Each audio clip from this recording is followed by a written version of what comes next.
ప్రజలకు ఇచ్చిన హామీల విషయమై వారి నాలుక మడతపడుతున్న విధానాన్ని ఆంధ్ర రాష్ట్ర ప్రజలకు చెప్పదలుచుకున్నాం. ఎందుకు మడతపడుతుంది నారా చంద్రబాబు నాయుడు గారి నాలుక అంటే ఇది మొదటిసారా లేకపోతే గతంలో కూడా ఇలాగే జరిగిందా అని మనం పరిశీలిస్తే అమ్మ బాబోయ్ బాబు గారని అమ్మ బాబు గారు అని ప్రజలు ముక్కు మీద వేలేసుకుంటున్నారు. వారు ప్రధానంగా 50 రోజులు పరిపాలించిన తదుపరి అసెంబ్లీ సాక్షిగా ఆన్ రికార్డ్ వారిచ్చిన హామీలు చూస్తే ఆయనకు భయం వేస్తున్నట్టుగా ఒక ఎక్స్ప్రెషన్ ఇచ్చారు.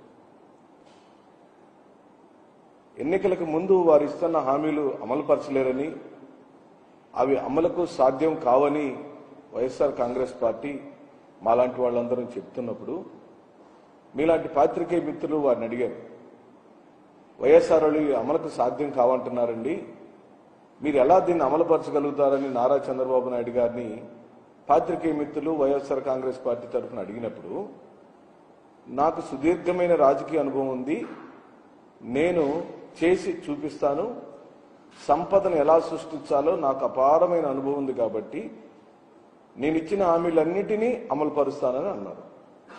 ఆ సందర్భంలోనే మళ్ళీ విలేకరులు ఏమని ప్రశ్నించారంటే, మీరే కదా 1 నెల 2 నెలల క్రితం ఎన్నికల ప్రచారంలో మరో శ్రీలంక కాబోతుంది ఆంధ్రప్రదేశ్, మరో సోమాలియా కాబోతుంది ఆంధ్రప్రదేశ్, ఈయనిచ్చే అనగా జగన్మోహన్ రెడ్డి గారు ఇస్తున్నటువంటి సంక్షేమ పథకాల వల్ల రాష్ట్రం నాశనం అవుతుందని నారా చంద్రబాబు నాయుడు గారే అన్న విషయాన్ని వారు జ్ఞాపకం చేశారు.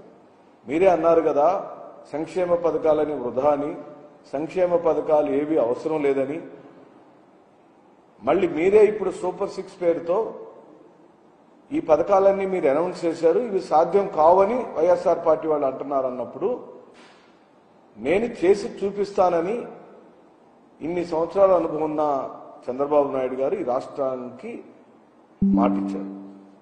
నిజంగా మాకు ఆనందం కలిగింది. చంద్రబాబు నాయుడు గారు సూపర్ 6 అంతా అమలు పరిస్తే చూడాలని మేము మనస్ఫూర్తిగా కోరుకున్నాం. 50 రోజుల పాటు ఎదురు చూసాం. ఇప్పటికే ఇసుక పాలసీని ఏ విధంగా కప్పదాటు వ్యవహారంతో చేశారో మనం చూసాం. మద్యం పాలసీని ఏ విధంగా చేస్తున్నారో చూసాం. తల్లికి వందనం దగ్గరికి వచ్చేసరికి ఏ విధంగా మాట్లాడుతున్నాడో చూస్తున్నాం. ఆ రోజు తల్లికి వందనం అమ్మఒడికి కాపీ రాష్ట్ర ప్రజలకు కాదు దేశ ప్రజలకు అందరికీ తెలిసిన సత్యమే.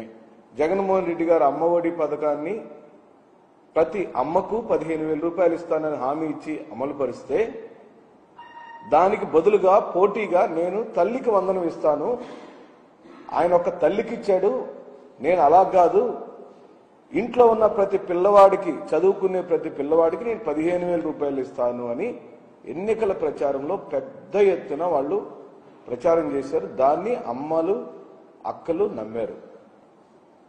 చంద్రబాబు నాయుడు గారికి ఓట్లు పెరిగినాయి. అదే కాదు చాలా హామీలు ఇచ్చారు. రైతులకు ఇచ్చిన హామీల గురించి మనం మాట్లాడదాము, ఉచిత బస్సు ప్రయాణం గురించి మాట్లాడదాము, అనేకమైన హామీలు ఏవేవైతే చంద్రబాబు నాయుడు గారు సూపర్ 6 పేరుతో ఇచ్చారో వాటి గురించి మాట్లాడదాం. ముందు తల్లికి వందనం మీద ఏ విధంగా వారు దాటవేత ధోరణి అమలు పరుస్తున్నారో చూద్దాం. ఇకపోతే నిన్న ఢిల్లీలో ఒక ప్రకటన చేశారు వారు. అంటే చంద్రబాబు నాయుడు గారి యొక్క రాజకీయ ప్రయాణం మొత్తాన్ని మనం గమనిస్తే ఎన్నికల హామీలప్పుడు ఒకలాగా, ఎన్నికలకు ముందు ఓట్లు అడిగేటప్పుడు ప్రజల యొక్క ఓటుని అడిగేటప్పుడు ఒకలాగా, ఓట్లు వేయించుకొని గెలిచిన తర్వాత మరోలాగా ప్రవర్తిస్తాడు అని చెప్పడానికి ఉదాహరణకు నేను కొన్ని సంఘటనలు చెప్తాను.